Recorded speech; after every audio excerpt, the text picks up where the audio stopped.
Então, seguindo aqui a segunda etapa do nosso tema licitações e contratos, e agora já avançando em cima do item 10, exatamente onde paramos. Processo licitatório. Esse é o termo que a lei usa e é o que eu vou usar. Tá? E o processo licitatório, que é, por óbvio, um processo administrativo, não é um processo administrativo disciplinar, mas é um processo administrativo, é disciplinado na Lei 14.133, tá? É citado na 14.133 no artigo 17, e vai falar em 7 possíveis etapas, 7 etapas, onde ele vai acontecer, deve se desenvolver. Né? Começar pelo item 1, que é uma fase preparatória, envolve atos, artigos 18 a 27, atos internos dentro da administração pública, inclusive atos que podem levar à não criação de um processo licitatório, a inexigibilidade ou até a dispensa da licitação, mas eu tenho que ter essa fase interna. Né? Tem uma segunda fase, que ela tem um escopo externo, que é a divulgação. Né? Na fase eu tenho que divulgar a licitação, tornar público, né? E também disciplinado nos artigos 53 e 54. Eu tenho uma terceira fase, e a gente não vai ter de novo, só esse procedimento aqui tem ótimos cursos de 30 horas sobre o tema. Está fazendo uma visão panorâmica da norma.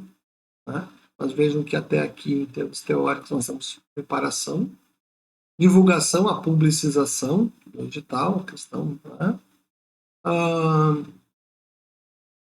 Se for o caso, por isso que eu digo que são 7 possíveis etapas, de apresentação de propostas e lances, se eu tiver um procedimento que eu descubra que eu posso resolver o interesse da administração com credenciamento, ou seja, um caso de inexigibilidade, eu não vou ter nem a divulgação de edital, na verdade. Nesse caso, mas o credenciamento eu vou ter, e eu vou ter a apresentação de propostas e lances. Né? E aqui, entendimento dessas fases é só dar uma corridinha no olho, ler, quer aprofundar mais, ler com mais cuidado. Né? A gente vai brincar, os concursos brincam com isso, e a gente vai desenvolver um pouco essas questões lá, as questões objetivas, que aí também dá. Então, aqui eu estou só recomendando que dê uma passeada por lá, nas questões a gente vai direcionar para que você faça isso que a gente fez um convite, aí vai ser um pouco mais necessário que você leia.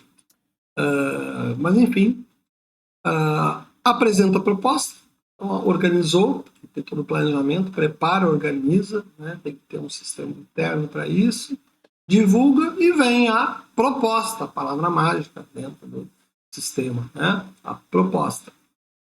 E lance, quando for caso,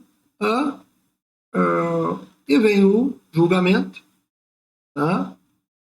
Critérios que a gente justamente a gente já começou a mexer anteriormente, quando a gente falou lá, né? Só dizer os critérios de julgamento. E aí vem um julgamento que você já viu que já aprendeu que o julgamento tem critérios fechados na lei. Embora ainda alguma abertura, espaço discricionário ainda exista. E aqui a fase da chamada habilitação. Olha só, isso é uma mudança da 8666 para 14.133.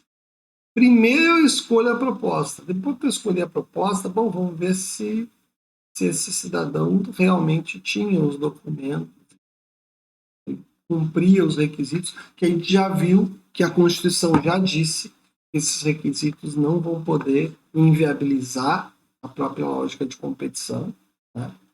Uma fase de habilitação e uma fase. E aí uma fase recursal. Na verdade, o momento recursal é um momento recursal não só para licitações, mas também para os contratos. Então, está uma disciplina específica de todos os recursos, lá do 164 ao 168. Tá? E, finalmente, a fase da homologação, quando uma autoridade hierarquicamente superior examina todo esse procedimento, todo esse processo licitatório e diz que ele está ok, ou não diz que ele está ok, e aí vai tomar as providências cabíveis, seja para sanear as possíveis as possíveis nulidades, seja para dizer que não tem, homologar e aí adjudicar, que a ideia é que o processo licitatório leve ao final a um resultado chamado adjudicação do objeto ao aquele que fez a proposta mais vantajosa. E aí sim, dali vai nascer o contrato administrativo e até o direito ao contrato administrativo. Que mais? Fase dos processos 7, não tem grandes mistérios, a não ser os detalhezinhos que estão na lei. Nossa, já é uma lei bem grandinha. Mas cada fase está bem, é bem dividida, né? É diferente. A grande novidade desta lei em relação à anterior é que na lei anterior você primeiro habilitava para depois julgar. Agora você primeiro julga, se o cara já não tem proposta, você não vai nem perder tempo com a documentação dele. Nesse meio tempo, inclusive, aqueles que têm algum problema com a documentação já vão sabendo que vai se ganhar a licitação, por exemplo, não vão poder vão ter que ter uma certidão negativa de tributos, por exemplo, e já vai se esforçar mais para resolver isso na fase de habilitação. Vamos falar um pouco sobre os critérios de julgamento, a gente já conversou um pouco sobre o restante, né? Princípios da administração resolvem bem a questão do edital. E aqui são os critérios, vamos já dizer, está todos disciplinados na lei de forma bem tranquila. Menor preço, artigo 34. Maior desconto, artigo 34. Melhor técnica ou conteúdo artístico, só que a antiga de melhor técnica. Né? Técnica e preço, maior lance. Primeiro que é uma disciplina maior, está lá no 638, que é como é que você pondera técnica e preço, enfim. E o do leilão, que faz uma referência expressa, né, a figura do maior lance. E além da possibilidade do maior retorno econômico, que também é um critério possível em uma inovação, essa da 14133. Tá? Então, conforme o edital, a gente vai ter que trabalhar isso com exercícios específicos, eu também não vou cansá-los no vídeo, com cada um dos detalhamentos. É melhor a gente enfrentar eles na prática. Mas vamos perder de vista que o maior lance é para o leilão e os outros são critérios, os dois primeiros. E vamos lá. Quem para onde? Vamos voltar na outra lâmina lá para não esquecer, né? Esses 5 só para concorrência, esses 2 menor preço, maior desconto só para o pregão, que não pode usar outros, não pode ter no pregão técnico de preço, não pode, só a concorrência pode. Aliás, técnico de preço, só a concorrência. Né? Claro, desculpa, só a concorrência a priori, porque não é impossível, é possível que o diálogo competitivo venha, ao final, nas suas etapas, a se valer, porque não está fixado pela lei o que o diálogo competitivo vai usar, que subentende que ele pode usar qualquer uma que se justifique. Tá? A técnica conteúdo artístico é o único critério do concurso, não é quem pagou o maior valor de inscrição. Tá? E o leilão é o maior lance. Ponto, tá fácil assim. Né? Leilão sempre o maior lance. Dos outros 5, a concorrência leva todos. O pregão leva 2, o concurso leva 1, e o diálogo competitivo dificilmente vai se discutir. Bom, não é impossível. Depende de quantas etapas você cria, e você pode chegar numa etapa final, que já cheguei, a conclusão é a luz solar, enfim. Bom, agora vamos ver quem tiver menor preço. Né? Então tem muito a evoluir até em termos de... Esse é um instituto novo, então pode só especular sobre ele, porque bem ou mal ele não tem nenhum ano de vida. Né? Volta para lá, tá? E está aqui os critérios de julgamento. Menor preço. Agora, para onde vai menor preço? Menor preço, maior desconto, vale para o pregão e para a concorrência, mas não é impossível diálogo competitivo. Melhor técnica e conteúdo artístico. Concorrência, quem sabe diálogo competitivo e concurso, né? Que vai ser só melhor técnica ou conteúdo. Pode ser tanto uma coisa como outra. Técnica e preço. De novo, esquece o resto, agora só a concorrência leva e, eventualmente, o diálogo competitivo. Maior lance, o leilão, só o leilão e está tudo certo. Maior retorno econômico, bom, maior retorno econômico, aí vai, a concorrência pode usar e, eventualmente, o diálogo competitivo. Tá bom, dá para fazer questões bem legais aí. Tá? Segue o baile. Bom, vejam, podemos ter critério de julgamento, mas eu posso decidir não fazer uma licitação. E tanto a lei anterior, 8666 anterior, que não é tão anterior assim, porque é vigente ainda, trazem hipótese de inexigibilidade. Tá? Eu vou ficar... Aliás, dá para ficar brincando. Não sei quanto a gente ganha com isso. Bom, ganha para fixar usa nova. Se os princípios são os mesmos, já adianto que não são. Se eu estou trabalhando a 14133, mas 8666 também tem princípios. E já digo que não são os mesmos. Né? E podemos brincar de comparar as hipóteses de inexigibilidade de uma com a outra e comparar ainda com a 13303, que trata das licitações nas empresas públicas de sociedade de economia mista. Aí um bom trabalhinho para fazer. Para fixar, vale muito. Quem está estudando para concurso, já fica a dica. Né? Mas uma coisa que eu preciso dizer, desde já, que a inexigibilidade, não ser exigível, é inexigível, é algo que está no caput do artigo 74, como estava na norma anterior, em caráter geral. O que eu quero dizer com isso? O que vem depois não são hipóteses, são exemplos. Então eu tenho 5 incisos aqui de exemplos de inviabilidade de competição. Pode ter mais 35 exemplos de inviabilidade. Você consegue fazer agora? É óbvio que não. Mas eu estou chutando 35 porque eu tinha 5 e dá 40 e, enfim, é um número bonito. O que eu quero dizer é que inexigível é a licitação que não tem como gerar uma competição. É o princípio. Quando eu não consigo aplicar o princípio da competitividade zero. Então, hipótese de inexigibilidade. Tá? O artigo 74 traz 5 hipóteses exemplificativas. Então, eu posso, qualquer outra situação que eu justifique ser inviável à competição, justifique devidamente, né? Não dá para chegar e dizer, não dá para competir porque o produto do meu cunhado é melhor que qualquer um. Não, isso não é justificativo para fundamentar uma inviabilidade de competição. Né? Aí vem aquisição de materiais, equipamentos ou de gêneros, ou contratação de serviços que só possam ser fornecidos por produtor, empresa ou representantes comercial exclusivos. Né?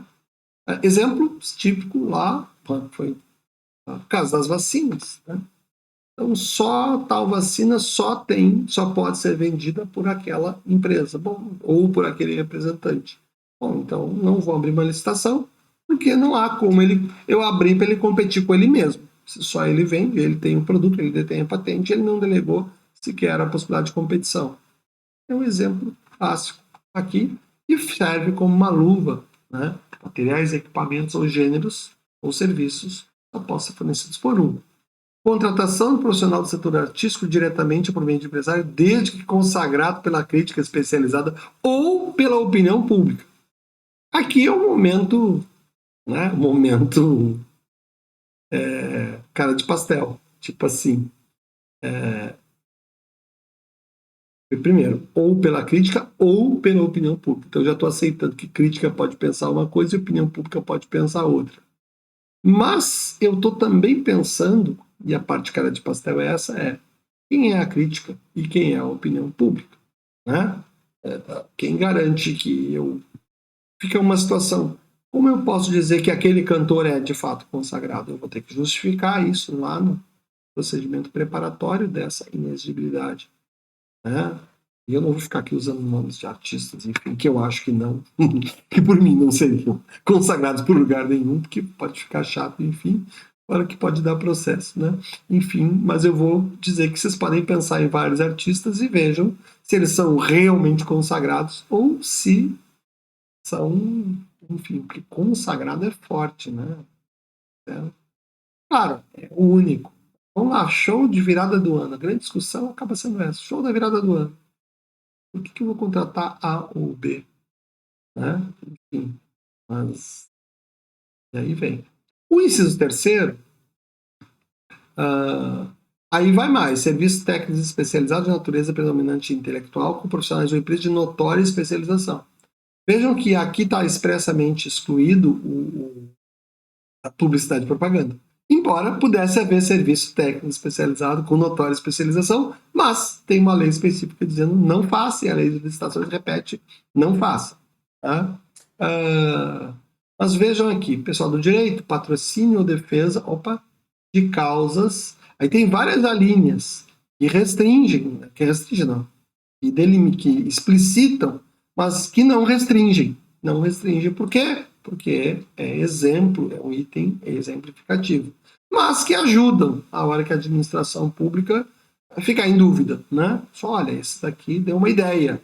Pareceres, perícias e avaliações em geral é inexigível porque eu tenho, o fórum vai contratar um perito. Lá, o juiz vai lá, olha, artigo 74, 3b. Vamos chamar esse cidadão aqui que interessa, né? E vou dispensar. É inexigível porque ele é um técnico especializado em intelectual e esse cara é o melhor perito que eu conheço, eu sei que é sério. Vai lá e fundamenta, contrata, né? Avaliação. Assessoria técnica, auditoria financeira tributária, fiscalização. Olha os mercados que estão aqui, né? Mercado sem licitação, estudos técnicos, planejamentos, projetos básicos executivos, fiscalização, supervisão, gerenciamento. Vejam que aqui não tem a ideia nem de consagração pela crítica, nem pela opinião pública. Tem uma coisa um pouco mais algo tão fluido quanto que é notória especialização. Não basta ser um profissional que tenha uma especialização. Eu tenho uma especialização em direito tributário, local tal lá, né? Aí daí você tem um curso, você tem uma formação acadêmica em tributário. Mas a notória especialização não é o caso, não é o que um curso traz. Um curso traz uma certificação, esse é o nome, e concluiu o curso. Se você se tornou um profissional notório, né, não foi o curso que te deu. Bom, o curso pode ter te levado a isso, mas quem te deu a isso foi a tua atuação no mercado. Tá? E aí vem fiscalização, supervisão e gerenciamento de obras ou serviços. Vejam que são áreas que até posso dizer que são fluídas mesmo, né? Defesa de causas judiciais ou administrativas. Eu vou contratar um advogado para o município, que não tem procuradoria, sei lá, e aí? Né? Aí eu posso contratar quem eu tenha notória especialização, né? Tá aqui, patrocínio para o advogado. Treinamento e aperfeiçoamento de pessoal, instalação de obras de arte e bens de valor histórico. Vejam que aqui eu quero que a gente tenha muito claro que quando o objeto for genérico, certamente o bom administrador público não vai se valer desse inciso terceiro e vai abrir ou um credenciamento ou vai abrir uma licitação. Credenciamento para uma situação que houve possibilidades, né, tipo de rodízio, enfim, ou abrir uma licitação mesmo, modalidade de concurso, por que não? Né? Eu vou selecionar, né, aquele que comprove por pontuação o melhor técnico. Essa é zoada. Tá? Bom, objetos que devam ou possam ser contratados, falta aqui o próprio exemplo. O próprio credenciamento é uma hipótese de inexigibilidade, objetos que devam ou possam ser contratados por meio de credenciamento, tá? Ou seja, o credenciamento é uma inexigibilidade.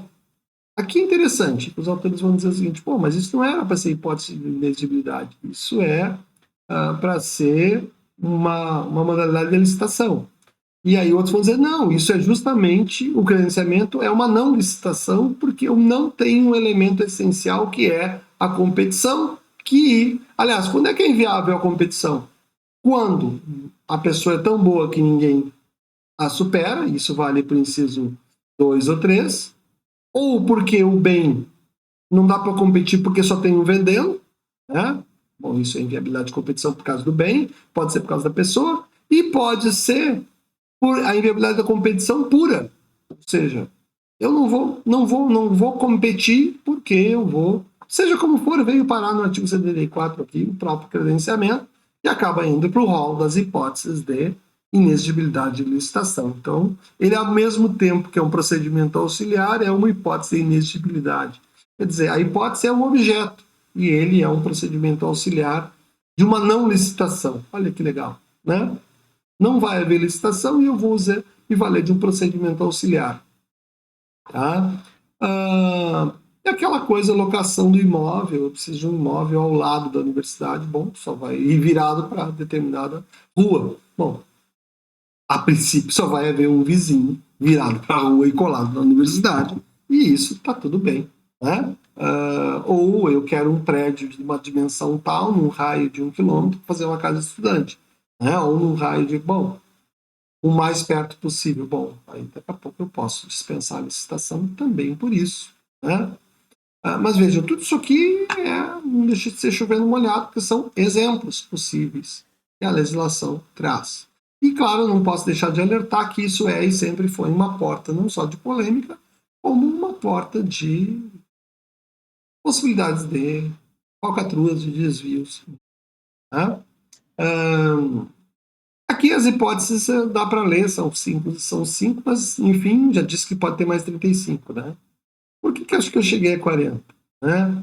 Hipótese de dispensabilidade de licitação, ou também como chamam de dispensa, mas eu gosto de falar de dispensabilidade.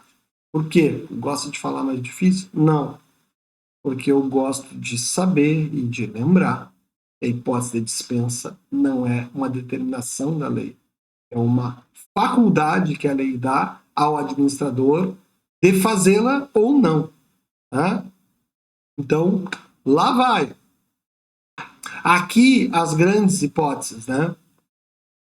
Contratação de valores inferiores a 100 mil para obras e serviços, que envolve valores inferiores a 100 mil no caso de outros serviços e compras. Então, se o bem, eu dei o exemplo do bem de R$1.000, mas a legislação já jogou para 50 mil. Então, se eu for comprar alguma coisa de 40 mil reais, eu não preciso de licitação? Não.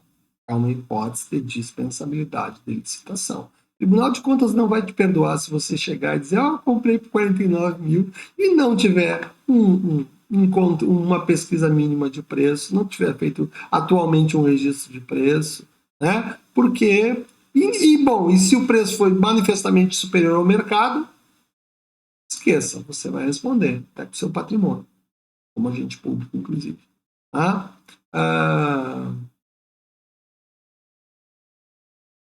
Para contratação, uma situação também que eu posso dispensar é se eu tenho uma licitação que eu fiz há 1 ano e só tinha uma pessoa. Tá? Também. Tive lá, primeira hipótese. Contratação que mantenha todas as licitações, artigo 74, definidas em edital de licitação realizado. Aqui tem um erro no artigo. Não é o 74, é o da inexigibilidade. A dispensabilidade não é o 74. E eu vou ter que buscar isso já. Já, porque eu não vou deixar vocês com o artigo errado na mão. Então lá vamos nós. Todos em 3, ensaio, vamos ao vivo aqui, tá? Ctrl F, dispensa, lá vamos nós. 7 sim, tá aqui, ó, já deixo mostrado aqui para vocês, ó, é dispensável, ó, por isso eu falo dispensabilidade, não é que tenha que ser dispensada, ela pode ser dispensada, tá? E eu já vou corrigir aqui, ao vivo, e os outros, era só uma referência. Aqui já estava 7,5, era só aqui que estava o erro. Beleza, sobe adiante. Lá vamos para a tela cheia. E lá vamos de volta para modo apresentação. Perfeito. Tudo ok? Ok lá em cima. Eu olho lá em cima porque o meu monitor de controle está lá em cima. Bom, então, hipótese de dispensabilidade. Aqui eu errei. Aqui o cara tentou arrumar. E sim, tá certo. Hipótese de dispensabilidade está aqui, 105. Só não corrigir aqui. Né? Enfim. Cara, tá. Já sabem que é de 75, depois eu arrumo. Então, eu tenho valores inferiores a 50 mil, tá? Ou, eu estava falando dessa aqui. Para a contratação que mantenha todas as condições definidas em edital, ao menos de um ano, quando se verificar naquela licitação, não surgiram licitantes interessados ou não foram apresentadas propostas. Então, eu tive uma licitação, faz um ano até, e ninguém quis vender. Ou veio 3 amigos e combinaram de fazer um preço absurdo, incompatível com o mercado. Beleza, e eu não vou contratar esse cara, eu vou justificar isso lá na licitação, né? Lá na homologação, já não homologa porque foi os preços superiores ao mercado, e aí eu vou fazer uma contratação pelo mercado. Tá? O que mais? Onde é que eu corrigi isso? Só na última.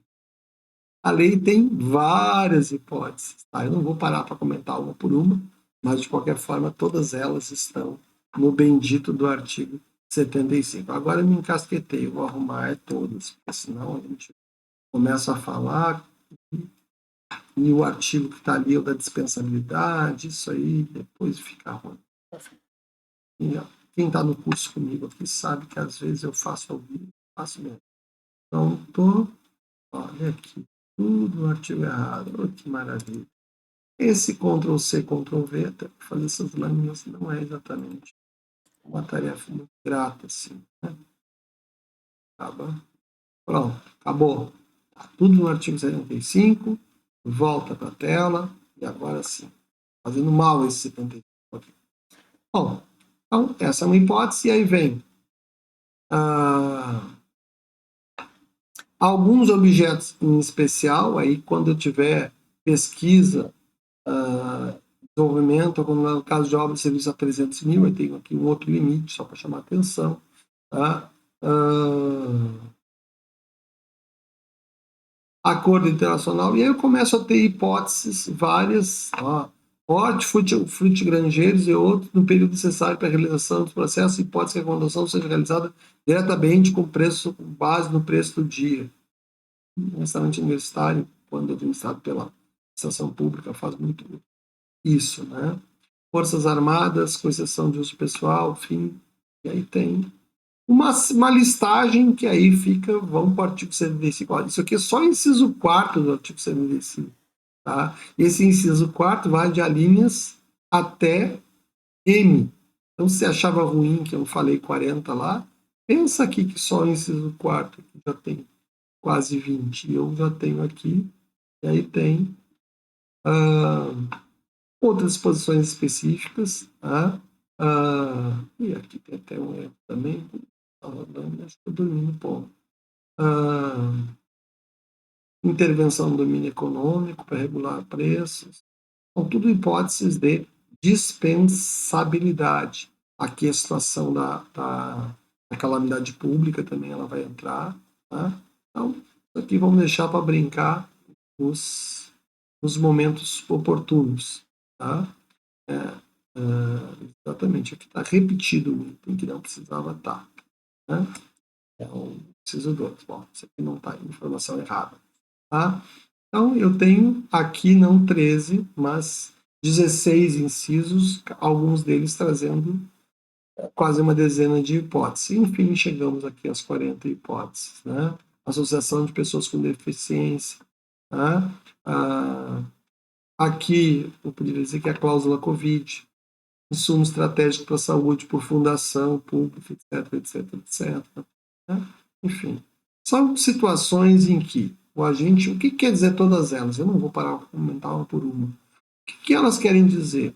Situações em que outros princípios se sobrepõem, algum nem do sistema licitatório, tá? E esses outros princípios, aqui, ó, casos de guerra, estado de defesa, estado de sítio, de intervenção ou de grave perturbação da ordem, ó, inciso 8º, ele é um bom exemplo para a gente conversar. Emergência ou calamidade pública, tá? Urgência, atendimento. Aí eu tenho o princípio da vida, outros princípios importantes estão em jogo, e faz o princípio constitucional da licitação se curvar, se retrair minimamente.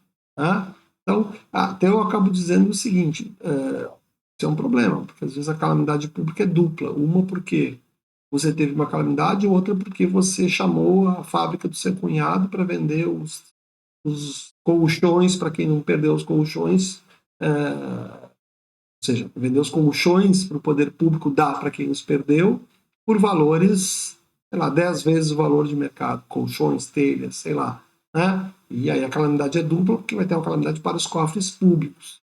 E, infelizmente, isso acaba acontecendo. Mas o que eu queria dizer de todas essas hipóteses é que o que está em jogo é uma ponderação de princípios. É isso que a gente tem que ver. E mais do que isso, quem for aplicar também tem que ponderar os princípios. Por exemplo, eu vou para uma situação de uma calamidade pública. Mas há um contexto em que eu consigo fazer uma licitação sem grandes problemas, eu tenho um registro de preço para me socorrer, ou seja, eu não preciso necessariamente comprar do primeiro que aparece, só porque parece que é o primeiro que aparece. Talvez eu consiga, com alguma agilidade, em 1 ou 2 horas, selecionar alguém com um preço mais razoável. Né? Então, isso aqui é tudo menos uma porta para você comprar o que quiser, para você comprar, para usar o exemplo, é tudo menos uma porta para você comprar colchão do seu cunhado. Né? Aí, bom que o cunhado ali, daqui a pouco, a empresa no nome de outro, enfim, ou está no nome dele, não está no nome da família. Enfim, o que eu quero dizer é, são hipóteses que estão vinculadas a outros princípios e que só permitiram que eu flexibilizasse a licitação porque existem esses valores. Quando não acontecerem, aí, eu estou diante de um desvio, né? Um desvio de finalidade que as pessoas vão responder por improbidade administrativa, sem dúvida alguma. Tá? Que mais? Aqui, ó, profissionais para compor comissão de avaliação de critérios de técnica, quando se tratar de profissional técnico notório especialização. É uma coisa maluca. Aqui eu tenho uma hipótese que é de dispensa de licitação, né? E parece uma situação de inexigibilidade de licitação. Né? Ah, não, tá certo. É para eu vou dispensar a licitação para contratar profissionais que não precisam ser notórios, para ter uma comissão de avaliação técnica para um profissional de notória especialização. E aí eu vou dispensar, já que eu vou acabar dispensando a outra licitação. Né? Mas vejo isso também uma porta para acontecer qualquer coisa. Né? Vale uma leitura atenta lá nos artigos hipóteses do 195, lembrando que a finalidade deles é essa ponderação com os demais interesses da nação, demais, representados pelos demais princípios da administração pública. Tá? Bueno, vejam que até aqui a gente viu a licitação, né? Vamos retomar um pouquinho, né? Vimos como é que funciona o processo, vimos quais são as modalidades, para que ele serve, vimos os princípios dele, aí dali nós fomos para os objetivos, que é, lembrando a ideia de proposta mais vantajosa, né? Tratamento isonômico dos concorrentes, né? Fomos para as modalidades, vimos que cada uma utiliza alguns tipos de critérios de julgamento diferentes, né? E tem um funcionamento diferente também. Vimos procedimentos auxiliares, alguns com maior atuação no processo licitatório, outros eventualmente atuantes. né? E aí vimos como é que deve funcionar o processo até a homologação, que vai indicar o resultado e levar o contrato, que a gente vai entrar agora. Mas vimos também a situação em que eu posso não fazer o processo. Vimos os critérios, né? E tem as hipóteses onde pode não haver o processo, porque a própria Constituição autorizou, né? Que é aí de inexigibilidade ou de dispensabilidade. Lembrando de novo, inexigibilidade as hipóteses são exemplificativas. E aqui sim, a dispensabilidade, importantíssimo de ressaltar, são hipóteses taxativas, embora algumas meio abertas. Não há outra hipótese, tem outra hipótese de despesa para administração pública direta, autárquica ou fundacional? Não, ou está aqui ou não é. Né? Por quê? Porque são hipóteses exaustivamente construídas. Tá? Então, não são exemplificativas. Elas são detalhadíssimas. Tá? Vejam, exemplo aqui, vou pegar do inciso 14. Tá? Contratação de associação de pessoas com deficiência sem fins lucrativos e comprovada idoneidade por órgão ou entidade de administração pública para prestação de serviços. É para qualquer uma? Não. Desde que o preço seja compatível com o mercado e desde que os serviços sejam prestados exclusivamente por pessoas com deficiência. Vejam que tem pelo menos 3 situações restritivas na questão. Não é qualquer associação. Não basta que seja apenas serviços pela deficiência, mas eu tenho que também ter associação. Né? Enfim, então eu tenho... então e se eu não tiver... E se o serviço for prestado a metade por pessoas com deficiência e a outra metade com outras? Não é hipótese de dispensa. Não, mas eu vou fazer uma analogia. Não tem analogia. Não é hipótese de dispensabilidade. Pode talvez passar lá pela questão do valor do contrato. Lembrando que a questão do valor do contrato também também já foi, e tem sido, infelizmente, hipótese de fraude. Aí o cara vai lá e faz uma compra, vende um colchão por mês por 49 mil cada um. Ao final do ano vendeu 12 colchões, num total de de mais de meio milhão de reais. Não é assim. Né? Eu também, evidentemente, isso observa uma lógica de anualidade. Fundamentalmente, um princípio de moralidade.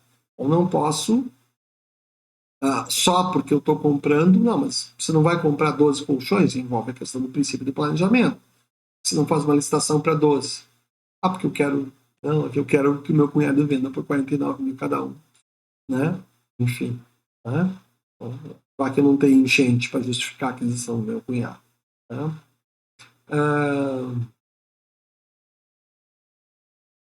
Aqui um exemplo. Às vezes tem hipóteses aqui, aquisição ou restauração de obras de arte e objetos históricos de autenticidade certificada. Eu fico pensando que aqui está uma hipótese de dispensabilidade, mas isso na minha cabeça é uma hipótese de inexigibilidade. Vou comprar um quadro do Portinari para um museu público. Cara, porque fazer uma concorrência entre quadros? Qual seria a outra hipótese? Melhor que ela podia nem estar aqui ou podia estar no outro inciso. Mas aí ficou a restauração de obras de arte, autenticidade desde que nem a finalidade do órgão ou com elas compatível. Né? Enfim, objetos históricos, né?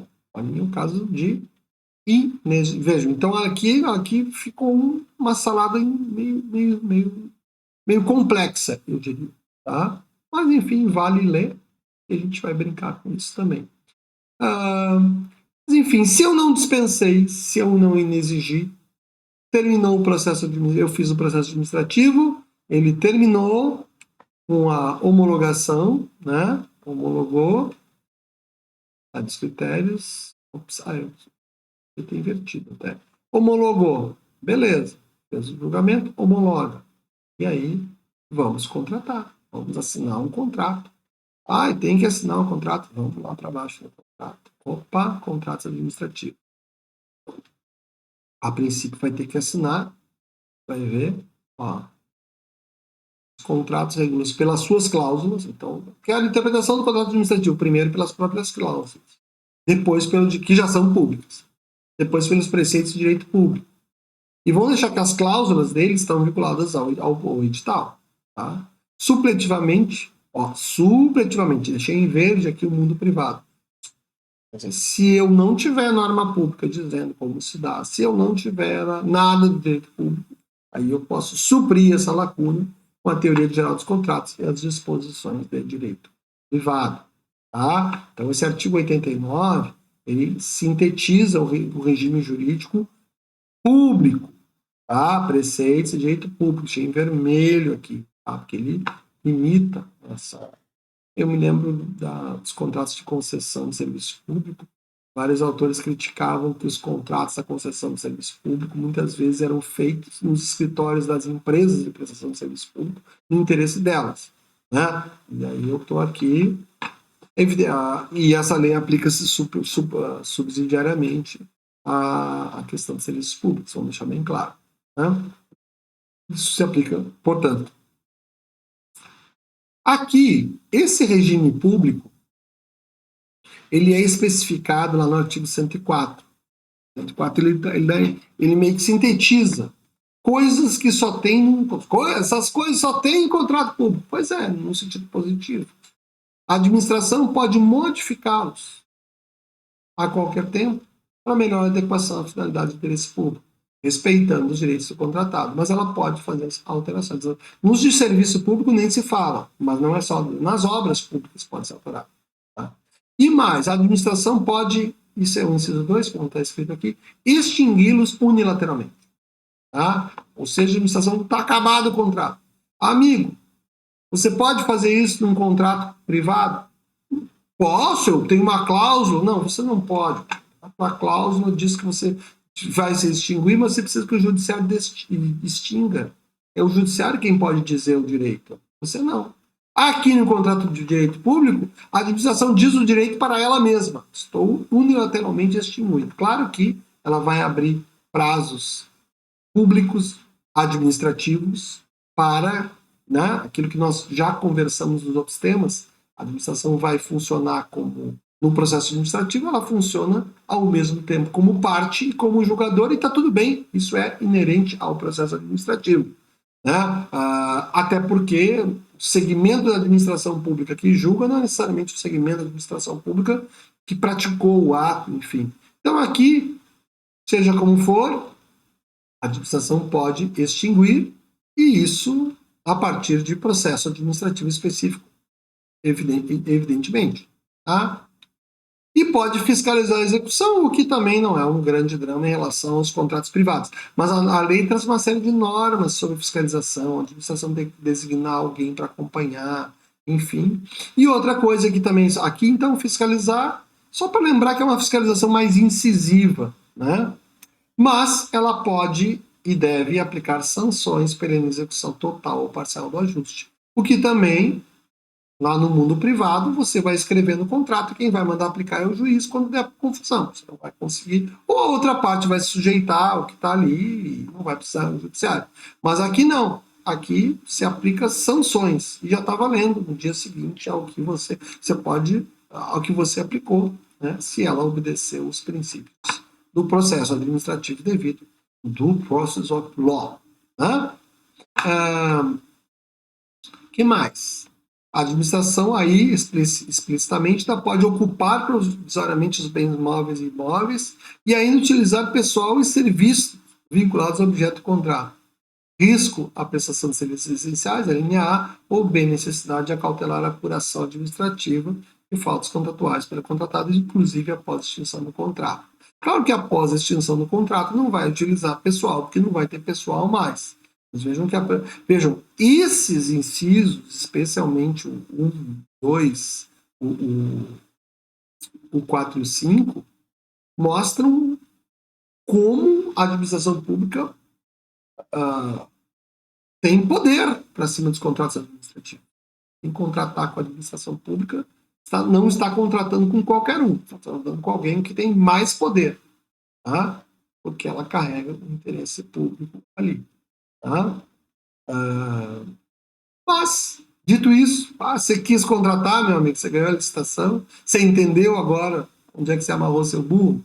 Beleza, então vamos conversar um pouco mais sobre como é que funciona. Terminou a licitação, adjudicado o objeto homologado, vai ter a formalização. do contrato. Como é que formaliza? Artigo 90 lá. Convoca, homologa o resultado e convoca o licitante vencedor. Tá? Para quê? Para assinar o contrato. Ele tem que assinar. É nulo o contrato verbal. Aí tem uma exceção, 95, parágrafo 2º. Se não for, tem um teto. Tá? Contrato até 10 mil até pode ser verbal. Mandou lá alguém da administração ir lá comprar um bem até 10 mil reais, e aí não foi nada escrito, o cara foi lá e comprou, e aí você vai suprir isso aí com nota de empenho, com documentos administrativos, não vai ter um contrato escrito. Tá? Mas, tirando essa exceção da exceção da exceção, a forma escrita é obrigatória. Pode ser forma escrita não papel, pode ser forma escrita eletrônica, com assinatura eletrônica, mas tem que ser escrita e tem que ser assinada. Tá? Salvo, aí tem as hipóteses em que a administração vai substituir, que vai valer também aqui para a hipótese do contrato verbal. Então, é possível o contrato verbal? Sim, porque a lei diz que sim. Tá? Serviços de pronto pagamento. Faltou luz na universidade, queimou o sistema, não tem quem faça, contrata alguém urgente ali para fazer isso, alguém não cobra mais que 10 mil reais. Ainda assim, insisto, tem que estar cadastrado, tem que ter registro, e é bom que faça uma pequena cotação de serviços em outros equivalentes, tá? Por mais que pareça urgente, porque senão o Tribunal de Contas vai dizer que a administração não empreendeu todos os esforços para cumprir o princípio da economicidade, né? Que está não só na Lei de Licitações, como lá no artigo 70 da Constituição, fala das fiscalizações dos tribunais de contas, que deve fiscalizar quanto à economicidade. O princípio da economicidade, não. Esse é um detalhe assim na Lei de Licitações, não dá para você ler ela como quem lê, sei lá, regras do jogo War, já regras do Banco Imobiliário. Não, a regra do Banco Imobiliário é pau, pedra, pedra, se você conseguir. Né? A da licitação, para limitar as prerrogativas públicas, tipo, não pode fazer tal coisa, é pau, pedra, pedra. Mas para as coisas que ela diz que sim, não é pau, pedra, pedra. Só porque pode, eu posso ter. Quem tiver, Banco Imobiliário, quem tiver 10 casas poderá ter um hotel. E o cara, 4 casas pode ter um hotel. Né? No direito público, depende. A administração pode, mas ela vai usar essa prerrogativa em consonância com o princípio da economicidade, porque princípio não é uma sugestão, é uma norma. E o princípio da economicidade ele é vigente na Constituição para fim de fiscalização de contratos públicos e de atos públicos. E está explícito na Lei de Licitações. Então, essas questões que a gente não pode, né, perder de vista. Quando dispensar a licitação em razão de valor, outras coisas, eu posso até não ter o contrato, né?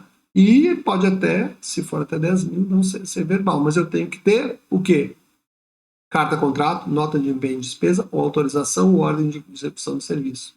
Então tem que ter ela com os detalhes. Autorizo o serviço do fulano, sob pena de você ter alguma nulidade possível. Tá? E também aqui, né, compras com entrega imediata e integral, você mandou vir lá papel para as impressoras. Tá bom. Tudo bem. Ninguém assina contrato quando vai no boteco comprar uma cerveja, embora você esteja na beira do boteco celebrando um contrato de compra e venda. Né? Inclusive, pode ser ilícito, dependendo de quem está comprando. Porque não pode ser vendido para menor. Né? Mas, enfim, ainda é contrato. E aqui temos hipóteses onde a formalidade ela é mitigada. É a palavra que ajuda a entender mais essas coisas. Bueno. Então, tem que ter o nome das partes, o ato que autorizou, o número do processo de licitação ou da dispensa, contratação direta. O que é contratação direta? É a contratação sem licitação. Então a licitação é a contratação indireta? A lei nunca disse isso, mas ela chama de direta as hipóteses de dispensabilidade e de inexigibilidade. Tá? E tem um monte de cláusulas obrigatórias. Artigo 92 e 93 trazem várias cláusulas. Tá? E mais do que isso, tem que divulgar no Portal Nacional de Contratações Públicas que foi assinado o contrato. Para quê? Transparência, publicidade, para evitar, enfim, porque todo mundo, se você tentar comprar o colchão do seu cunhado por 49 mil, enfim, todo mundo vai saber. Tá? Inclusive, é requisito da formalização desse contrato. Passa a ser válido com essa documentação. Tá? Formalizei o contrato? Na formalização dos contratos entra o tema das garantias contratuais. Tá? Garantias, tem a ver com aquele dispositivo constitucional, das exigências que podem ser feitas, etc. Então, eu vou contratar alguém para fazer uma ponte. Puxa vida, se esse cara tem como construir isso, tal, bom, a critério da autoridade competente pode ser exigida mediante previsão no edital, prestação de garantia nas obras, a ponte, serviços e fornecimentos. E aí tem 3 tipos de garantia. Caução em dinheiro, tá? Ou títulos da dívida pública, tá? Que é a caução com o dinheiro que você entrega e funciona como garantia. Uma vez concluído o contrato, o dinheiro é devolvido. Mas eu não quero dinheiro. Bom, tudo bem, eu dou título de dívida pública, tá? Mediante registro do sistema de beleza. Eu vou deixar títulos que valem isso, porque esse título vendido vai valer como dinheiro. Tá? Segunda opção, seguro e garantia. Então, eu tenho que ter uma empresa autorizada a ser empresa de seguro, e essa empresa vai garantir. Essa opção, eventualmente, pode a administração pública determinar no edital que deva ser a única em obras e serviços de engenharia, lá no artigo 99 e 102. Tá? Mas vejam, por que eu quero uma garantia? Sei lá, vamos lá, que não seja construir uma ponte, reformar uma ponte. Vá que no meio da reforma o cara quebre a ponte que já está sendo reformada. Faz o quê com isso? Né? E aí descobriu que quem ganhou a licitação era uma empresa falida, que não tinha mais nada, etc. Bom, para isso que eu exijo coloco no edital que eu quero uma garantia. Não pode ser muito absurdo, porque eu posso comprometer a competitividade. Mas eu tenho que dar um pingo de segurança jurídica para isso. Né? E aí, por isso. E aí vem a fiança bancária, que tem que ser emitida por banco ou instituição financeira devidamente autorizada. Então, não existe garantia para contrato público fora desses 3 meios. Calção em dinheiro, título da dívida pública, seguro garantia e fiança bancária. Tá? Fiança de entidade de instituição financeira, de instituição não financeira, não autorizada a operar pelo Banco Central, não vale. Tá? Não é garantia aceitável. Claro que a administração pública pode optar por não exigir garantia nenhuma. É uma decisão. E claro que o administrador que fizer isso pode ser responsabilizado pela sua imprevidência, de colocar algo de tamanha monta sem nenhuma exigência. Como ele pode ser responsabilizado? Isso é bravo. Ao contrário, porque ele acabou criando uma exigência que comprometeu a competitividade do certame. Cara, mundo da licitação não é aquele mundo de regra do banco imobiliário. Não esquece disso. Os princípios têm que ser lidos, interpretados, e você não pode achar que porque saiu uma lei dizendo uma coisa, você está liberado para fazer. Você tem que pensar que você tem que cumprir os princípios da melhor forma, que carregam metas e tem que carregar da melhor forma possível. Tá? Bueno, e aí tá. Então os tipos são esses, eu já falei que a princípio a regra é que para celebrar o contrato seja em escolha do contratado, mas há as opções do 99 e 102 em que deva ser o seguro garantia. Situação numa delas que inclusive tem que ser aí, tá aqui, já vamos ver, o 99. Tá? Mas e aí a garantia, qual é o valor? Padrão, artigo 98. 5%. Contrato é de 1 milhão. Beleza, então tem que dar 50 mil. Ou um seguro garantia que garanta os 50 mil, etc.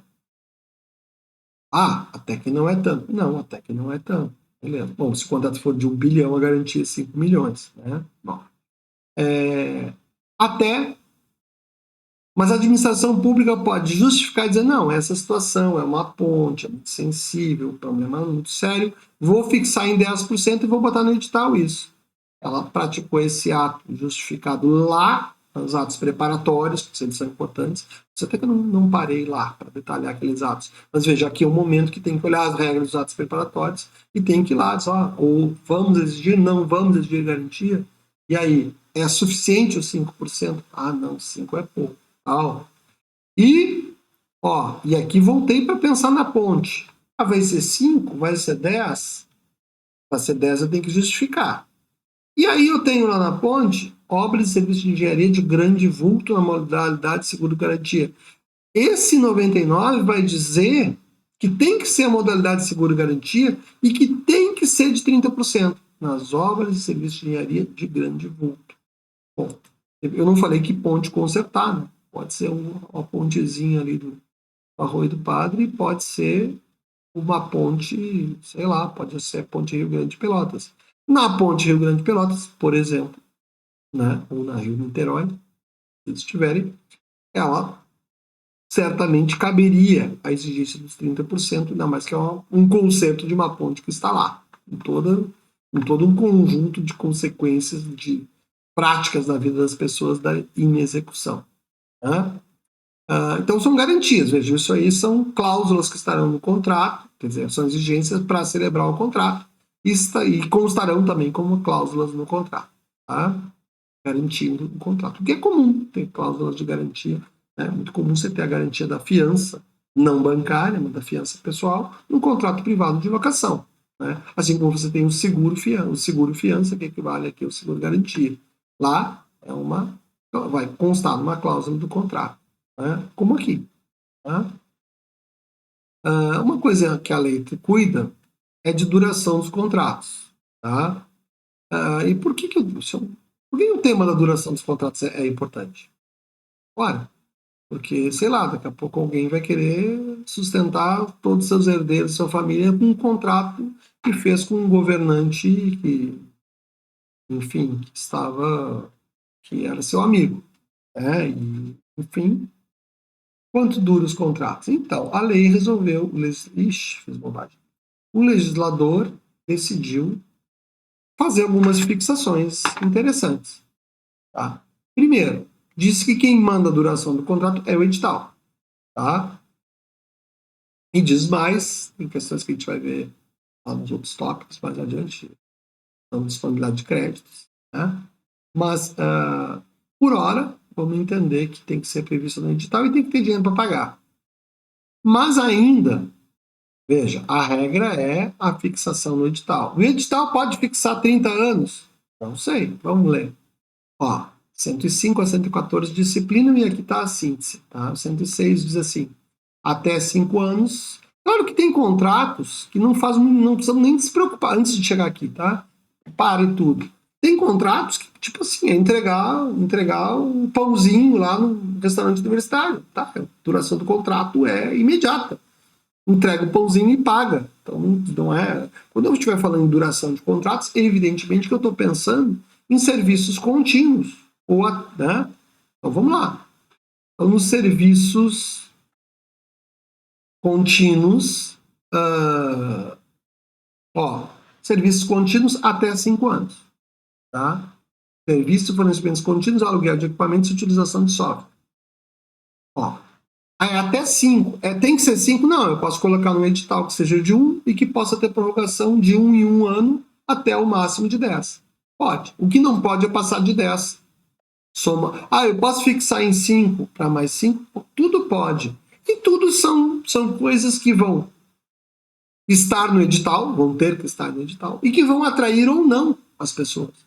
Daqui a pouco é um aluguel de um equipamento que eu sou uma empresa que quero alugar e diz, só por 1 ano, esse equipamento só para mobilizá-lo e colocá-lo lá, o custo é altíssimo.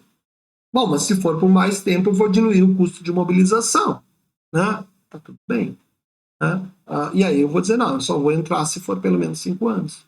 Prorrogável por mais, uma única vez 5 anos, porque o teto é 10. Tá?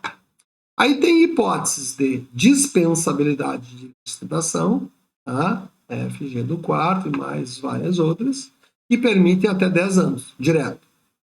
Tá? Que mais?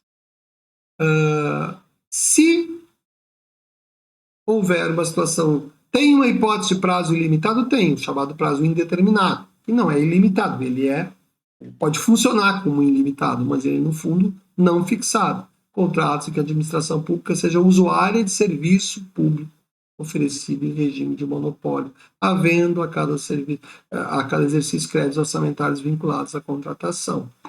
Né? Eu poderia pensar contrato de fornecimento de energia elétrica. Mas ele não é e que ele acaba funcionando num regime de monopólio para uma cidade. Se eu estiver aqui na região sul do Rio Grande do Sul, eu só tenho uma opção de contratação de uma companhia. Foi concedido a ela, exclusivamente a ela, todo o fornecimento de energia elétrica. Então, eu posso ter um contrato por prazo indeterminado, nesses casos, com esta companhia. Mas eu posso querer fazer diferente. Né? No contrato de eficiência, né, ou na contratação que gere receita, muito de foco na parceria público-privada, né, até 10 anos o contrato sem investimento público e até 35 anos, sem investimento privado e até 35 anos os contratos com investimento privado. Quer dizer, o cara vai botar dinheiro para fazer uma estrada, para fazer um porto, para fazer... Bom, aí pode chegar até 35 anos. Tá? E vejam que para sistemas estruturantes de tecnologia da informação, pode fazer um contrato de até 35 anos, sei lá, banco de dados. Eu, claro, enquadraria isso aqui. Sistemas estruturantes de tecnologia da informação. Tá? Então vejam que a lei se preocupou com essa questão justamente para evitar também abusos. Vejam que o tom dos detalhamentos da lei caminham naquilo que a gente conversou lá no começo. Né? Bom, feito o contrato, já tinha os prazos e tal, vamos lá.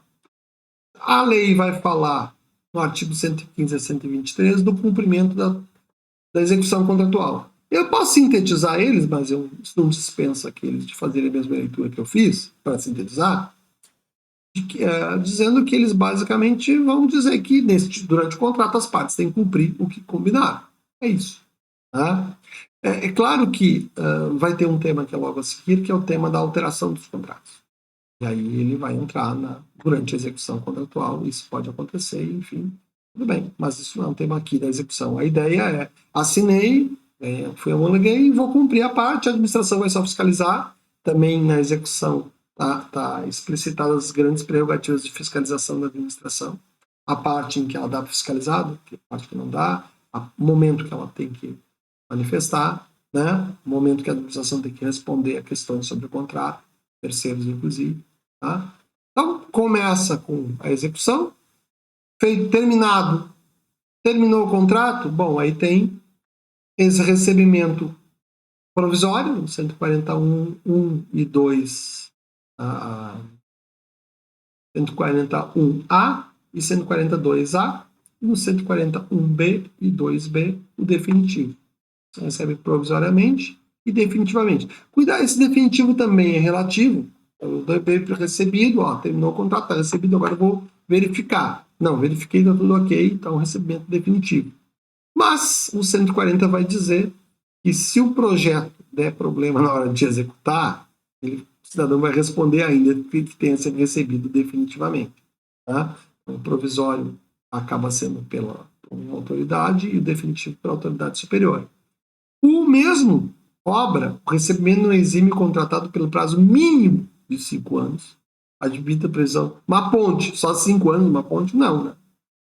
No edital e no contrato, de responsabilidade objetiva.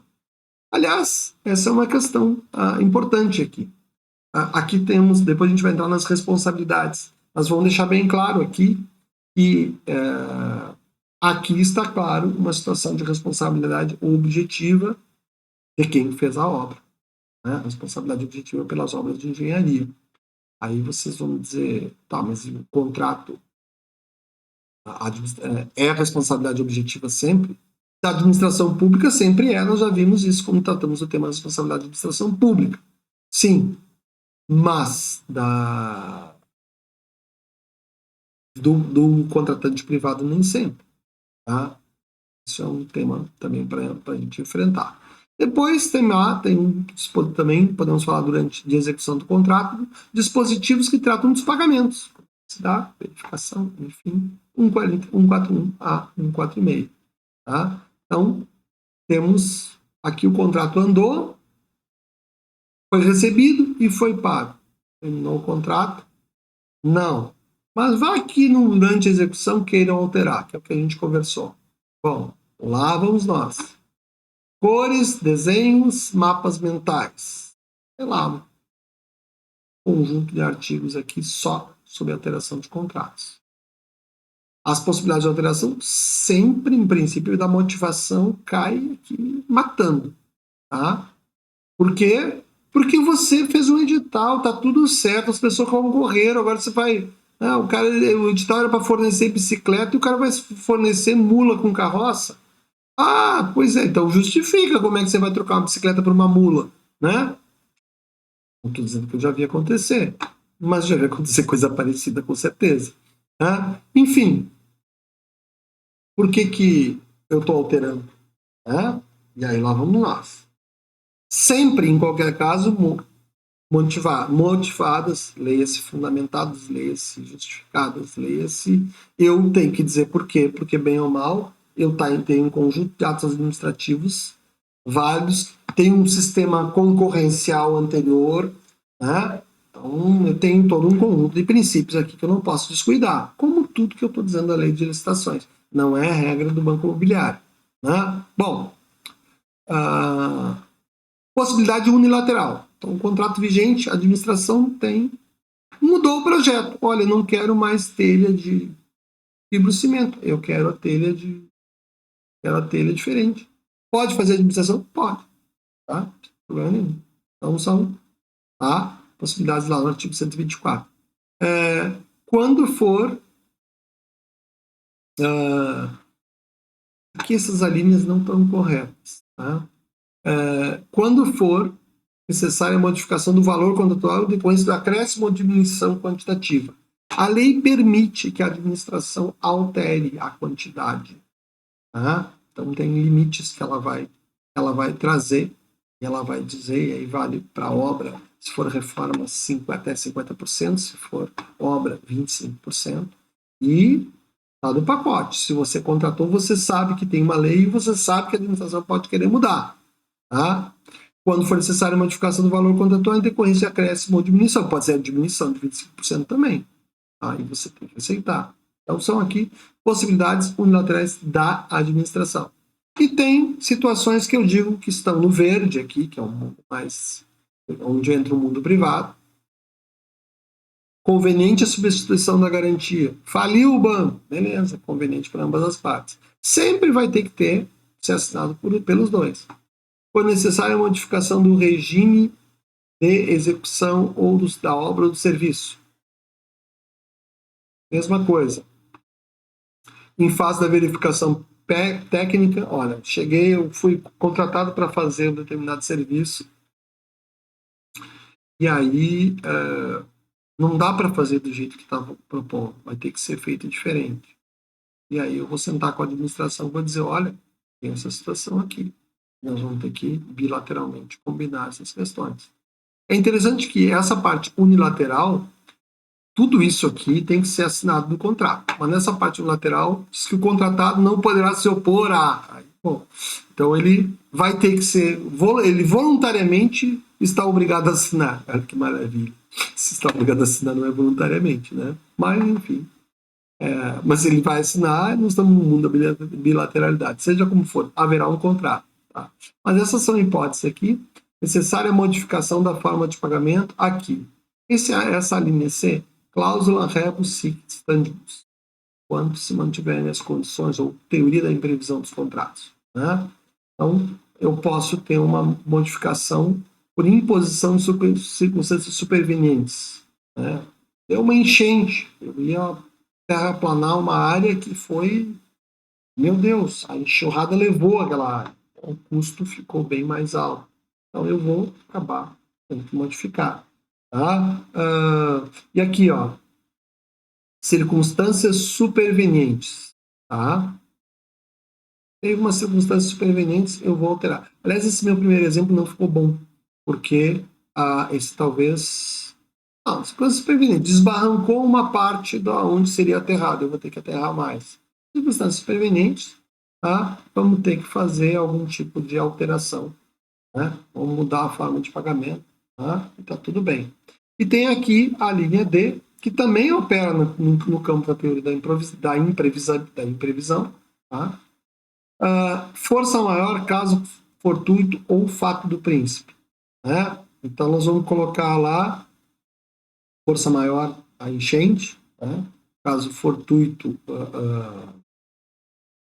podemos colocar uma situação lá de um agente público que acabou desligando um botão errado e explodiu alguma coisa, ou o fato do príncipe, uma decisão administrativa de fazer, ou uma lei que mudou, que determina que agora aquela prestação deva se dar com determinada modificação. Isso é fato do príncipe. Tá? E são imprevisíveis. Aqui, ó, imprevisíveis, tá? Ou previsíveis de consequências incalculáveis. Inviabiliza a execução do contrato tal como pactuado. Aqui eu tenho teoria da imprevisão plena e ela está olhando em todo o equilíbrio econômico-financeiro do contrato. Aqui na C eu tenho a teoria da imprevisão também, porque eu tenho a ver com circunstâncias supervenientes, mas eu estou falando apenas em modificação da forma de pagamento. Então, eu vou pagar diferentemente, vou ter que antecipar, vou ter que retardar, tá? Tanto que é mantido o valor inicial atualizado e vedada a antecipação de pagamento em relação ao cronograma financeiro, né? Mas eu vou ter que antecipar, porque vou ter que mudar a forma de pagar. O contrato fixou que seria recebido ao fim da empreitada, mas o valor está mantido, mas todavia terá que a empresa vai ter que comprar, porque já estava previsto no contrato, sei lá, mais aterro. E ela precisa do dinheiro para comprar o aterro. Bom, então é uma situação em que eu não vou nem mudar o preço, né, porque aquilo já estava embutido. Ou ela vai, pior, ela não vai comprar o aterro, ela vai ter que ter mais horas de máquina alugada para mover o aterro que já estava lá. Tá tudo bem aqui, isso, né? E aí eu vou ter, vejam que eu até usei aqui hipótese de uma enchente que poderia cair lá embaixo. Mas eu posso ter uma situação em que, basicamente, eu preciso mudar a forma, preciso antecipar mais dinheiro, mas não preciso mudar na cláusula. Então, para mudar dinheiro, circunstância superveniente. Para meter a mão no valor total do contrato, tá? Aí sim, eu preciso de força maior, caso fortuito, fato do príncipe. E os fatos, sejam do príncipe ou força maior, caso fortuito, tem que ser imprevisíveis ou previsíveis de consequências incalculáveis. Tá? Como, penso que é um bom exemplo, um funcionário público que foi lá e inadvertidamente causou botou uma voltagem diferente lá e causou a quebra dos equipamentos que estavam colocados. Tá? Então, temos as duas possibilidades. Artigo 124 a 136, vale lá a leitura, tá? E dá para brincar em cases nesse caso também. Tá? E, como tudo na vida, tem um fim, os contratos também têm um fim. A norma vai falar do 137 ao 140, eu diria. 137, mas o que nos interessa mais é o 137, esse passagem, tá? Então eu tenho uma extinção que eu chamaria de regular, que não está nem nesse capítulo da extinção, que é quando esgotou o objeto. Extingue-se o contrato, eu fui comprar pão, entregou o pão, pagou o pão, distribuiu regularmente. Perfeito. Mas pode que a administração pública, por prerrogativas públicas, queira extinguir. E aí, o 137 ao incisos 1 a 9, envolve aquelas circunstâncias basicamente em que, principalmente, circunstâncias em que o administrado não, em que o contratado não está cumprindo com o contrato e a administração pública vai usar da prerrogativa de extinguir. Tá? E ainda pode ser extinto por prerrogativa do contratado. 37 parágrafos 2º, incisos 1 a 5º e parágrafo 3º 1. Ou seja, situação de extinção. Tem uma diferença aqui que já vamos largar. A administração dá por encerrado por ela mesma. O contratado, mundo privado, meu filho, vai ao judiciário, porque você não vai dar por encerrado o contrato com a administração. Ela pode e você não. Simples assim. Tá? E aqui a lista das hipóteses. Contrato, prerrogativas da administração. Cumprimento irregular, não obedeceu, mudou o contrato, entrou em falência, caiu uma enchente que acabou, o mar tomou conta da área que ia ser construída. Bom, aí eu tenho uma força maior absoluta. Né? Atraso, bom, enfim, tudo isso, prerrogativas da administração. 37.1 a 9. Aí, contratado, supressão por parte da administração, suspensão de pagamento por prazo superior a 3 meses, por ordem escrita, ou repetidas suspensões que totalizem 90 dias úteis, tá? Atraso superior a 2 meses dos pagamentos ou parcelas devidas, tá? A administração retardar, tudo isso é direito do contratado, que eu insisto, vá ao judiciário buscar, ou vá fazer um acordo com a administração. Aliás, formas de extinção, é aqui que nós chegamos. Ela pode vir por ato unilateral escrito, já vimos isso, só tem isso no contrato administrativo, ou pode ser consensual, seja porque eles chegaram a um acordo, né, então por mediação, enfim, ou, né, aqui é só a administração, aqui os dois assinando, ou seja, eu preciso da vontade da administração junto com a privada, ou no mundo privado, verdinho livre, só uma decisão externa. Pode ser uma decisão arbitral ou uma decisão judicial, conforme o caso. Tá? E aí, terminou o contrato por ato unilateral. O artigo 139 já diz que a administração assume o objeto, ocupa a instalação e sai a executar a bendita da garantia para pagar as contas que o outro deixou. Tá? Retenção de créditos, enfim, aqui virou um inferno na vida de quem contratou para a administração pública. Ele perdeu o objeto, perdeu o que tinha lá, equipamentos, material e pessoal, ocupação, utilização do local, de tudo, a continuidade. Né? Tudo isso é possível a favor da administração pública. Tá? E quais as consequências da extinção por ato? Primeiro que não tem ato unilateral do contratado, então nós não temos essa lâmina porque ela não existe. Né? E por decisão judicial. Aí as decisões judiciais serão fixadas na sentença. Né? Mas vamos deixar bem claro que a administração vai responder objetivamente. Né? Ela vai responder objetivamente pelos atos dos seus agentes. Então vai ficar até um pouco mais fácil, né, de ler essa questão se eu encontrar uma conduta do agente ali, específica. Não é impossível que se dê uma situação onde não haja um ato de agente específico, e aí eu não vou ter responsabilidade objetiva, vou ter uma responsabilidade contratual típica. Né? Aí, caso a caso. Não tem nem como enumerar. Vejam que a administração pode, quando ela pode encontrar uma situação de nulidade em que ela vai levar à rescisão do contrato. Mas a lei quis fazer, deu consequências da nulidade, mas no fundo ela abriu foi possibilidades de tratamento das nulidades. Então, artigo 147, aqui vale um desenho. Né? A administração tenta sanear. Faltou a garantia, não estava lá. A administração vai lá, olha, esse contrato está sem a garantia. Não vai ela de pato ganso chegar lá e diz, não, eu vou anular o contrato porque a garantia não veio. Não. A lei manda que você tente sanear. Quando o cidadão está executando o contrato normal, não tem a garantia, pede para resolver a garantia. Tá? Isso chama-se saneamento. Deu para sanear e ficou bom para ambas as partes. Tá? Não pode o administrador aqui, é o que eu digo, não é a regra de banco imobiliário. Não pode o administrador aqui chegar e dizer, não, tô louco que meu cunhado aqui possa assumir isso, então, que ficou em segundo lugar, e eu já vou cancelar o contrato. Não, não é esse o espírito dessa lei. Tá? Aí, saneou, deu certo, devia ter uma seta, não, fluxograma de qualquer forma. Tentou sanear, resolveu, parou. Ponderação, aí vem.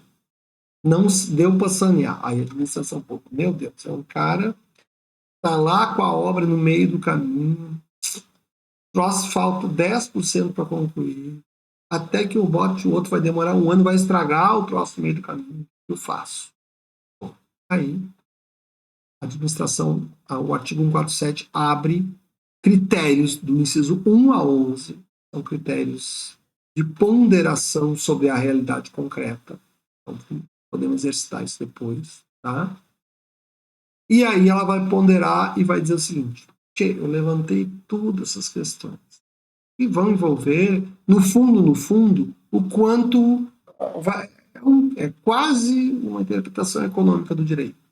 Dizer, é uma interpretação econômica do direito. Basicamente, vou ver qual é a consequência social daquela paralisação, qual é a consequência para a população, qual é, enfim, eu vou ter que fazer um cálculo social e econométrico das duas hipóteses. Olha, vou aplicar a lei aqui, vou anular o contrato. Cara, aí para tudo, tem isso, tem isso. Bom, e se eu entender que é de interesse público,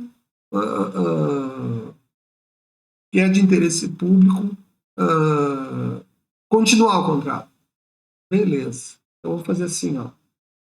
Cara, eu poderia anular o contrato, mas vou dizer pro cara, olha, você vai continuar o contrato aí, eu vou apurar o que você pode ter, tá? Mas vou ficar com esse valor para gente discutir e vou te dar uma chance aqui de tentar fazer corretamente.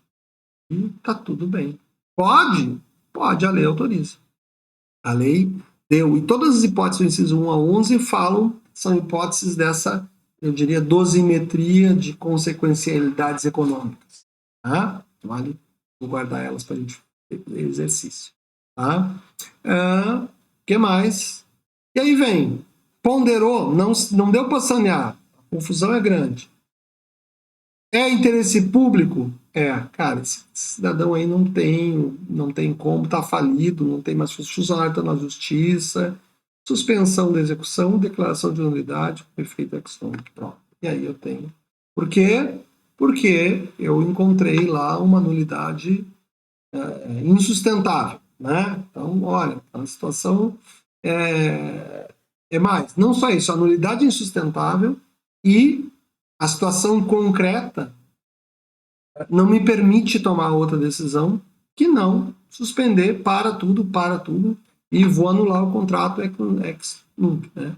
Como é que seria isso? Atenção, não confunda a hipótese, uma análise de nulidade, é uma análise de jurídica do contrato, tá? É o contrato ter previsto algo que não devia, enfim, até o problema, enfim, eu vou com prerrogativa da administração para extinguir o contrato. Né? A extinção do contrato vai se dar por circunstâncias provavelmente de inadimplemento das obrigações do contratado, como a gente já viu. Né? Não cumprimento, etc, etc, etc.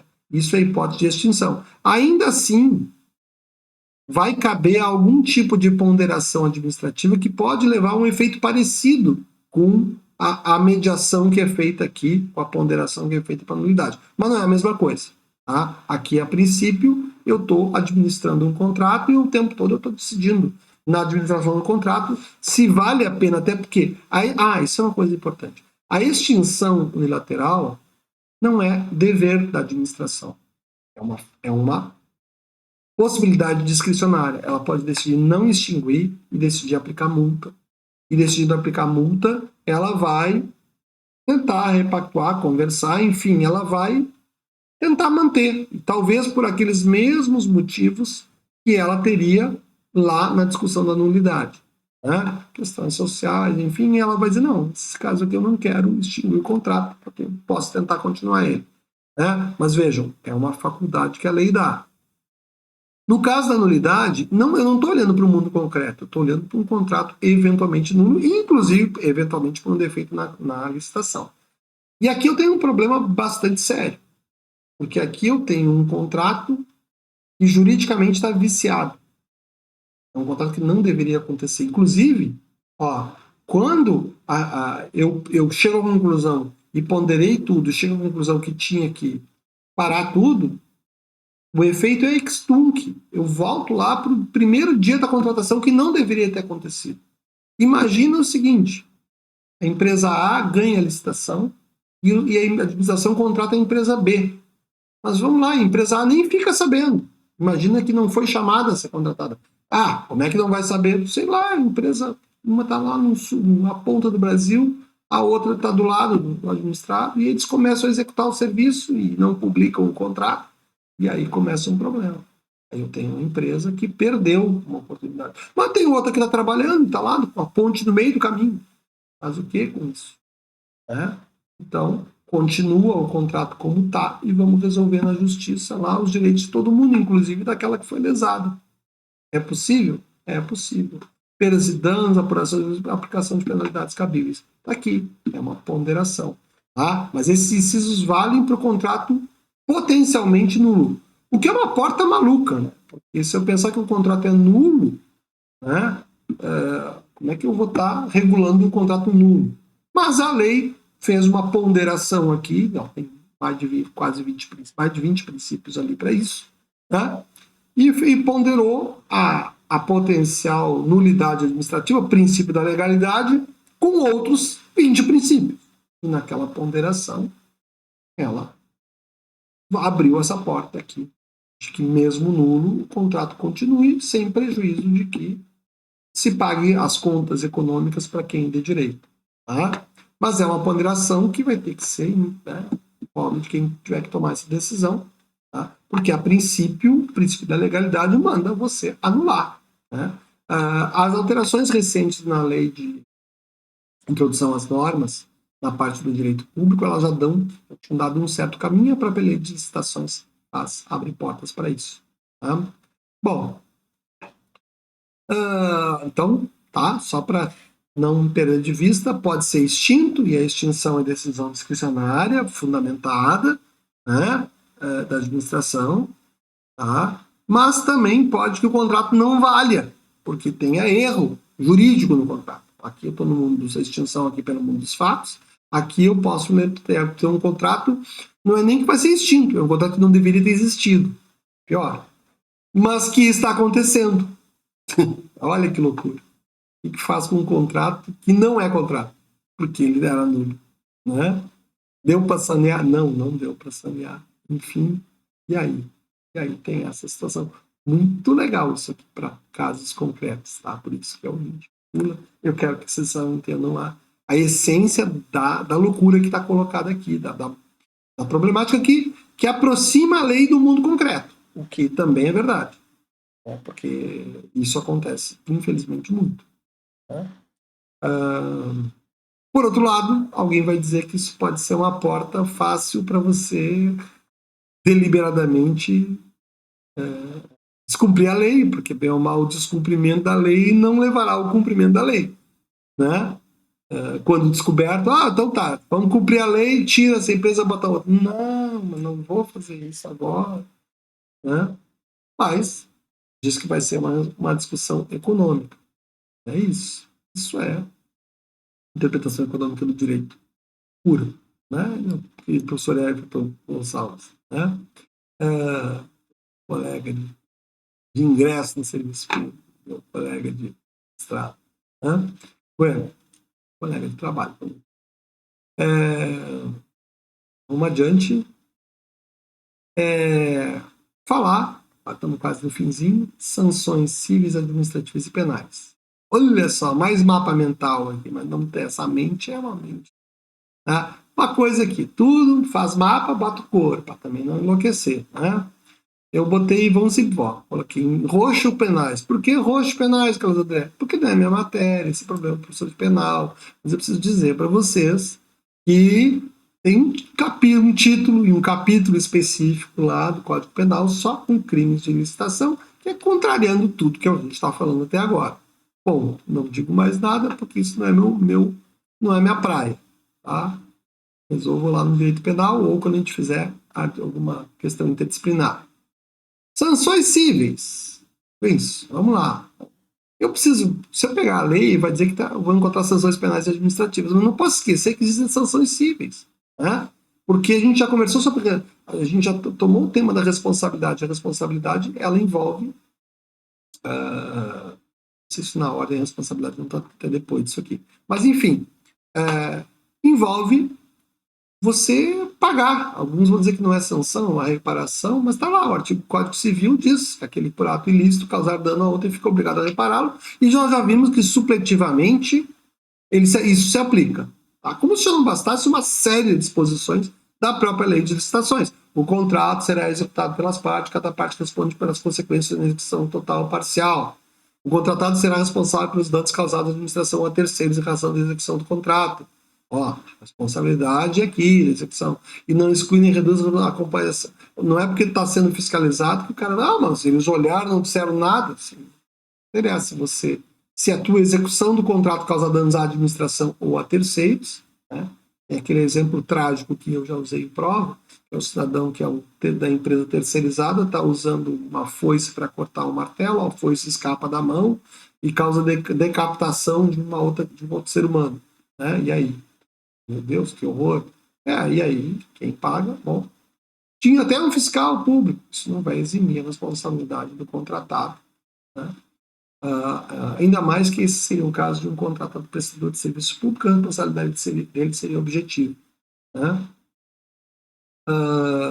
Um dado importante, somente o contratado será responsável pelos encargos trabalhistas, previdenciários, fiscais, comerciais e execução do contrato. Essa é a regra do 121.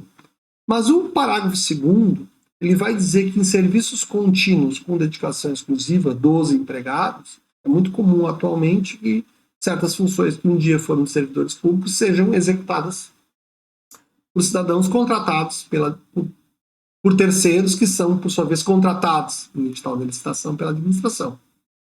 Né?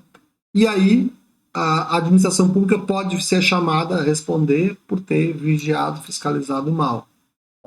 Isso, se eu pegar aqui na universidade, o caso dos navios, né? A universidade contrata uma empresa que, por sua vez, contrata pessoas para estarem nos navios, todos os cargos do navio não são públicos, mas são pessoas que estão, passa por ajudante de senhores, capitão, cozinheiro, enfermeiro, todos eles estão ali, ou cozinheiro, ou enfermeiro, enfim, todos eles estão ali só trabalhando no interesse da FURG. Eles não são empregados daquela empresa, não fazem função nenhuma. A empresa apenas os contratou sob regime que escolher e que, enfim, o que aconteceu ali? Bom, aí o navio está lá os funcionários. Vai que tem alguma demanda judicial. O que vai acontecer?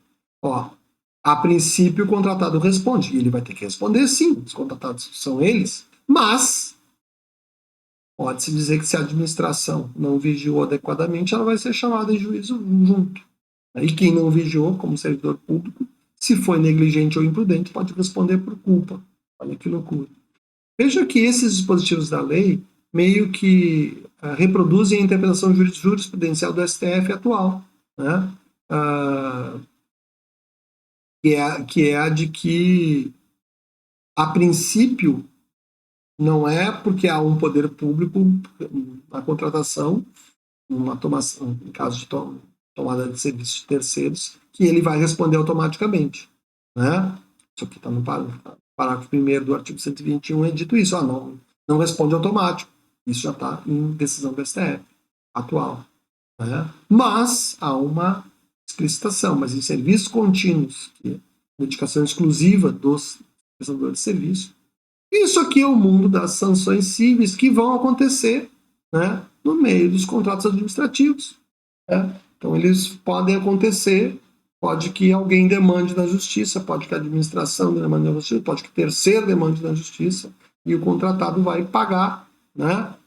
Imagina a administração contrata alguém para uma obra, o cidadão vai lá e destrói um outro prédio, quando devia estar construindo um. Né? Vai responder civilmente, ponto. Né? Respondeu além de garantia, além de sofrer sanções administrativas, que eu coloquei em azul, ele também já vai responder civilmente.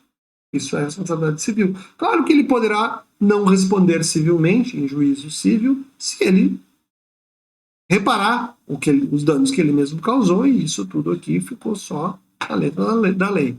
Tá? Então, responsabilidade pode ser penal, pode ser civil, e pode ter sanções civis, pode ter sanções penais, e sanções administrativas. Está lá no 155 a 163.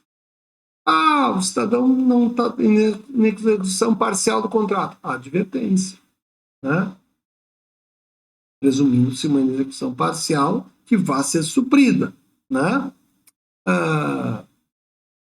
Em 1562, está aqui, no 156 tem os dispositivos, né? Todos no 156 tem as hipóteses de sanções, né? Que são declarar impedimento de licitar e contratar, esse terceiro, não está aqui, tá? 563, e aqui um 564, inidoneidade, tá? Quaisquer infrações, multa de 0,5% a 30% do valor do contrato. De novo aqui, ponderação, razoabilidade, proporcionalidade, etc, etc, etc. Tá? Qualquer das infrações do artigo, se ele descumprir qualquer disposto do artigo 155, são infrações, 155, lista as infrações administrativas e elas geram, né, multa. Vejam que aqui há uma discricionalidade da administração em relação ao inciso 1, que pode ser aplicação de multa, pode ser advertência. Tá? Mas o inciso 2 a 8 pode também levar ao impedimento de contratar e licitar ainda multa com a administração pública, que é uma declaração de até 3 anos, nas hipóteses do 2 ao 7. Tá? E se e também pode levar a uma outra sanção. Então, são 4 sanções: advertência, multa, impedimento de contratar e declaração de inunidade para contratar ou licitar. Qual a diferença entre impedimento e declaração? Na prática, o impedimento é uma declaração que diz que ele está impedido e que dura até 3 anos. Pode durar 2, pode durar 1, pode durar o tempo que a proporcionalidade mandar. A declaração é a declaração de que ele está impedido, mas é que ele é inidôneo. E que vai ser no mínimo por 3 anos. Mas pode ser por 4, pode ser por 5, mas não pode ser mais do que 6. Nas infrações que envolvem aí, questões de probidade mesmo, né? Fraudou, licitação, etc., vai direto, inciso 8º a 12 do artigo 155. E aquelas situações que levariam a impedimento de contratar, mas que têm justificada gravidade, podem levar direto à aplicação justificada da declaração de inidoneidade. Então, só para não perder de vista, temos a esfera civil de responsabilidade, temos a esfera que pode resultar em decisões, podem ser lidas como sanções cíveis, as sanções administrativas, como tais propriamente nominadas, e das sanções penais. Lembrando que as administrativas são 4 tipos: advertência, multa, impedimento de licitar e contratar, ou declaração de inidoneidade para contratar ou licitar. Tá? Aqui, por último, então já vimos isso, já toquei, vale a leitura do 155, que eu não trouxe aqui. E por último, temos ainda a questão das impugnações, pedidos de esclarecimento e recursos. Então, há um capítulo específico, né? Então, vamos lá, aqui um esqueminha bem barbadinha para ajudar a entender. Pode ser impugnado o edital? Pode, qualquer cidadão, até 3 dias antes do certame. Tem uma licitação, eu vou lá, eu quero impugnar, ou eu quero solicitar esclarecimento, eu não entendi.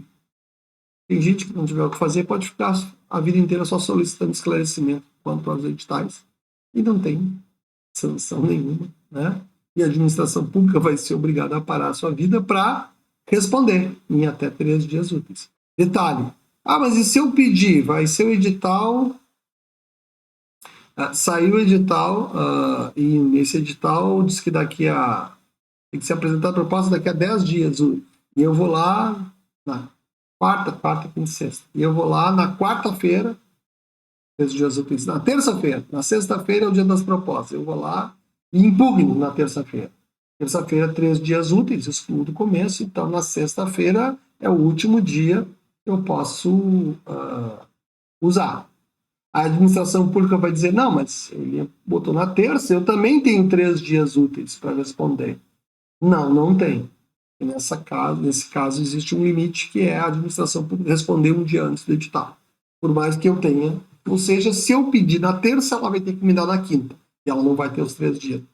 A regra é que eu Faça em qualquer outro dia, faça segunda, faça semana anterior, e ela tem que me responder. Se eu fizer segunda, ela tem que me responder terça, quarta, quinta. Ela tem que me responder na quinta. Se eu fizer na terça, ela também tem que me responder na quinta, porque ela perdeu os 3 dias, porque ela só sobrou um dia. Um dos dias já é o do edital, da proposta. Né? Mas se não for os 2 atropelos, vai dar certo. Eu fiz 15 dias antes, a administração se eu fiz 15 dias antes, ela tem que me responder até o 14º, 13º, 12º, até o 11º dia, né? Sem problema nenhum. Bom, fora isso, existe a figura, então, da impugnação e solicitação de esclarecimento. Qualquer pessoa, por qualquer pessoa, não lê-se qualquer cidadão. Se eu falei, deletem. Qualquer pessoa física ou jurídica. Inclusive aqueles interessados potenciais no edital, que não precisam demonstrar interesse, simplesmente podem pedir. Bom, impugnações, pedidos de esclarecimento e recursos, vimos impugnação, e com isso a solicitação de esclarecimento, que está valendo desse pacote, e eu tenho aquilo que é no direito administrativo mais comumente associado a recurso, que é o próprio recurso, às vezes nominado na lei por recurso hierárquico, e ali é hierárquico mesmo. E eu vou citar 2 que a lei traz. Um no artigo 651, que é o recurso hierárquico relacionado às situações da licitação, indeferimento, da pré-qualificação ou do registro, julgamento da proposta, julgou mal, quero recorrer da inabilitação ou da habilitação do meu concorrente, quero recorrer da anulação ou revogação da licitação. Por que revogar a licitação se eu ganhei? Tenho 3 dias para fazer isso. E posso recorrer da extinção unilateral do contrato. 4 na licitação, 1 no contrato. 3 dias. Além disso, eu tenho também recurso hierárquico, aí mais prazo, 15 dias, de aplicações de sanção, advertência, multa, das 4 sanções. Né? Aí eu tenho 15 dias para fazer uma defesa melhor, eu já estou contratando, já está em vigor, e me aplicar uma sanção. Tá? E além do recurso típico, existe o que eu chamo de aspirina do direito administrativo, que é o pedido de reconsideração. E, se não tivesse na lei, ainda caberia. Porque sempre cabe pedido de reconsideração se eu pensar que a administração pública pode ou deve anular seus próprios atos. É melhor que tenha ido para a lei, porque aí ganhou prazo. Né? Quer reconsiderar? Até 3 dias úteis para ato que não caiba outro recurso. Quando não está na lei, a gente acaba lendo o pedido de reconsideração meio que junto com o prazo geral do recurso, né? Porque ele não deixa de ser um recurso, ainda que não seja dirigido à mesma autoridade. O pedido à autoridade superior, ele é dirigido à mesma autoridade. Tá? Enfim, então também aqui um esqueminha rápido e fácil para questões que, na verdade, na prática demoram bem mais tempo do que isso. Tá? E com isso, o último tema foi esse, então agora vimos os contratos e vejam, só para a gente não esquecer, né? Até faltou na lâmina isso. Até aqui eu estou na nulidade dos contratos, ainda falo de contratos. Mas aqui, sanções, eu não estou falando só dos contratos, eu estou falando também das licitações de novo. Né? Aqui nas impugnações e recursos, eu também estou falando das 2 coisas, de licitações e de contratos. E com isso, a gente encerra esse tema. Eu sei que o tema é pesado, sugiro que se cansou, leia devagarinho. Tá tudo bem, eu vou encerrando por aqui.